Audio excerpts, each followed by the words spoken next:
السلام علیکم دوستو، میرا نام ہے اسیب شفقت اور آپ دیکھ رہے ہیں ہنسی ٹی وی۔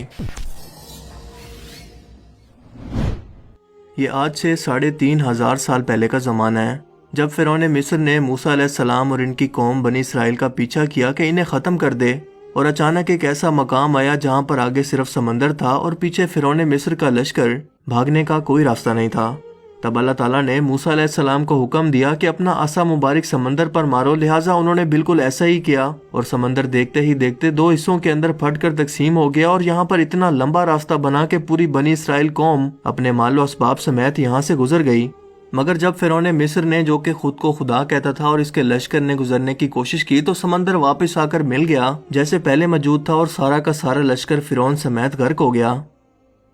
اس طرح سے ڈوب کر مارنے کے بعد سمندر نے صرف فرعون کی لاش کو سمندر سے باہر پھینک دیا، جبکہ باقی لشکر کا کوئی نام و نشان نہیں ملا، اور یوں آہستہ آہستہ کر کے وقت گزرتا گیا۔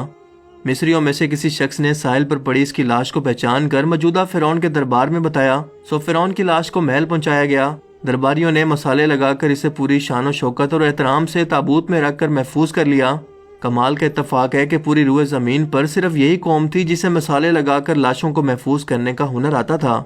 ایسا لگ رہا تھا کہ شاید اس قوم نے اسی دن کے لیے یہ سب کچھ سیکھا تھا۔ فرعون مصر کی لاش کو مسالہ لگا کر محفوظ کرنے کے عمل کے دوران ان سے ایک غلطی ہو گئی، اور وہ غلطی یہ تھی کہ فرعون کیونکہ سمندر میں ڈوب کر مرا تھا، اور مرنے کے بعد کچھ عرصہ تک پانی میں رہنے کی وجہ سے اس کے جسم پر سمندری نمکیات کی ایک تہ جم گئی تھی، سو مصریوں نے اس کی لاش پر نمکیات کی وہ تہ اسی طرح سے رہنے دی اور اسے ایسے ہی حنوط کر دیا۔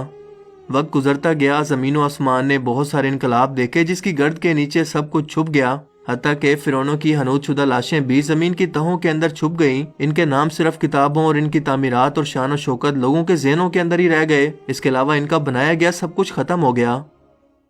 اس واقعہ کے 2000 سال کے بعد اس دنیا میں اللہ کے آخری نبی حضرت محمد صلی اللہ علیہ وآلہ وسلم تشریف لائے، اور ان پر نازل ہونے والی آخری کتاب کے اندر انسانوں کی عبرت کے لیے فرعونوں کے قصے بڑی تفصیل کے ساتھ بیان کیے گئے، اور اسی سلسلے میں فرعون کے جسم کو محفوظ کرنے کے بارے میں بھی ایک آیت نازل ہوئی جس کے اندر اللہ پاک واضح طور پر فرماتے ہیں کہ ہم تیرے جسم کو آنے والے انسانوں کے لیے عبرت بنا کر محفوظ کر لیں گے۔ اس آیت مبارکہ کی سچائی پر تمام مسلمانوں کا یقین تو تھا، لیکن وہ یہ سمجھنے سے قاصر تھے کہ اس خدائی کا دعویٰ کرنے والے کی لاش بھلا کہاں محفوظ کی گئی ہوگی، اسے کیسے عبرت کا نشان بنایا جائے گا، کون اس کی تصدیق کرے گا۔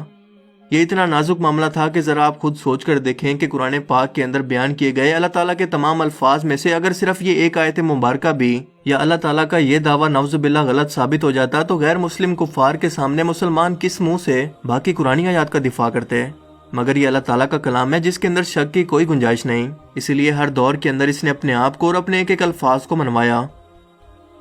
سن 1871 میں مصر کے ایک شہر الگورنیا سے تعلق رکھنے والے غریب اور معمولی چور احمد عبد الرسول کو فرعونوں کی حنوط شدہ لاشوں کی طرف جانے کا خفیہ ترین راستہ مل گیا۔ یہ بس اتنا چاہتا تھا کہ فرعونوں کی لاشوں کے ساتھ موجود قیمتی نوادرات یعنی سونا، چاندی، ہیرے موتی وغیرہ کو چرا سکے۔ یہ دریائے نیل کے کنارے تبیسا کے مقام پر بیٹھا منصوبہ بندی کر رہا تھا جب اسے ایک خفیہ راستے کا پتہ چلا، اور اس نے یہ جگہ کھودنا شروع کی۔ اسی دوران اسے مشکوک سمجھ کر کچھ لوگوں نے پکڑ لیا اور پولیس کے حوالے کر دیا۔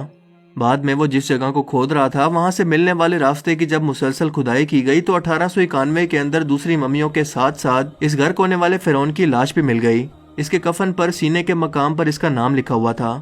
ان ممیوں کو ماہرین اپنے ساتھ قاہرہ لے گئے، جہاں پر جب اس کا تفصیل سے جائزہ لیا گیا تو فرعون والی ممی پر جمی ہوئی نمکیات کی تہ سے اس بات کی تصدیق ہو گئی کہ یہ وہی فرعون ہے جسے پانی میں غرق کر کے اللہ تعالیٰ نے نشان عبرت بنانے کا وعدہ کیا تھا۔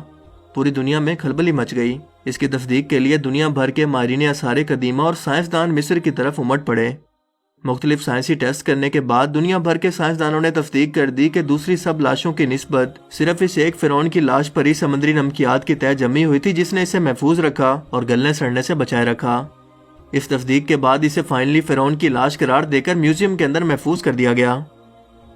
سن 1982 کے اندر یہ ممی خراب ہونے لگی تو اس وقت کی مصری حکومت نے فرانس کی حکومت کو درخواست کی کہ اسے خراب ہونے سے بچایا جائے اور جدید سائنسی انسٹرومنٹس کی مدد سے اس کی موت کی وجہ کو بھی معلوم کیا جائے۔ چنانچہ مصری اور فرانسیسی حکومت نے مل کر اس ممی کو فرانس لے جانے کا انتظام کیا۔ جب فرعون کی لاش کو فرانس پہنچایا گیا تو ایئرپورٹ پر اس دور کے فرانسیسی صدر بذات خود حکومت کے تمام اعلیٰ عہدیداروں، تمام وزراء اور فوج کے افسران کے ساتھ اس کے استقبال کے لیے موجود تھے۔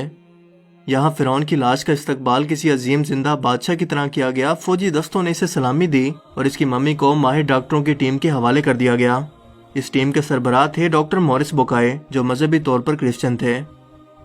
جب مائکروسکوپک ٹیسٹوں کے ذریعے ممی کے تمام اعضاء کا باریک بینی سے جائزہ لیا گیا تو معلوم ہوا کہ اس کی لاش اور جسم کے اندر سمندری ذرات ابھی تک موجود ہیں۔ یعنی یہ کنفرم ہے کہ اس کی موت سمندر میں ڈوبنے کی وجہ سے ہی ہوئی تھی، کیونکہ سمندری پانی کے اندر ہی اس قدر نمکیات پائے جاتے ہیں۔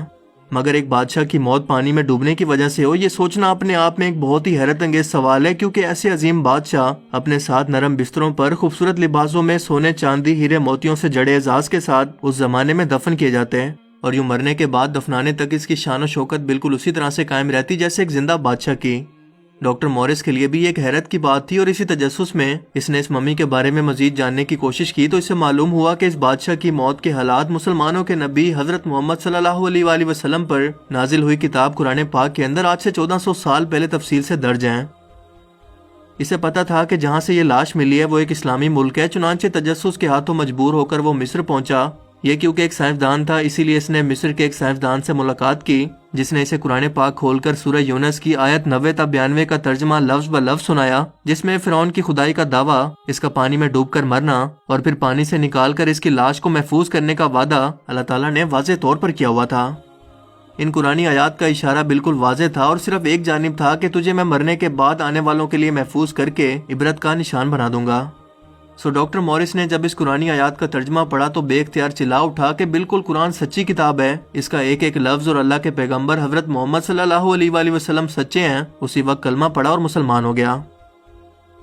قدیم مصر کے اس فرعون توتن خامن کو عام طور پر ایک طلسماتی بادشاہ کے روپ میں پیش کیا جاتا ہے، جو بڑے روب و جلال والا اور مضبوط جسم کا مالک تھا۔ لیکن ایک طویل سائنسی تحقیق کے بعد اب اس کی اصلیت دنیا کے سامنے آ گئی ہے، کیونکہ ماہرین آثار قدیمہ، تاریخ دانوں، سائنس دانوں اور میڈیکل سائنس کے ماہرین نے مل کر مصری شہر غزہ کے اندر فرعون کے مقبروں کے شہر میں موجود توتن خامن کے ڈھانچے اور باقیات پر جب جدید ٹیکنالوجی کی مدد سے ریسرچ کی اور سپر کمپیوٹرز کی مدد سے 2000 جسمانی نقوش کی مدد سے اس کے جسم کے خد و خال کی تصویر کو تیار کیا تو معلوم ہوا کہ یہ فرعون قدرے نازک جسم کا مالک تھا۔ اس کا بایاں پاؤں ٹیڑھا تھا اور بیماری اور کمزوری کی وجہ سے وہ چھڑی کے سہارے چلتا تھا۔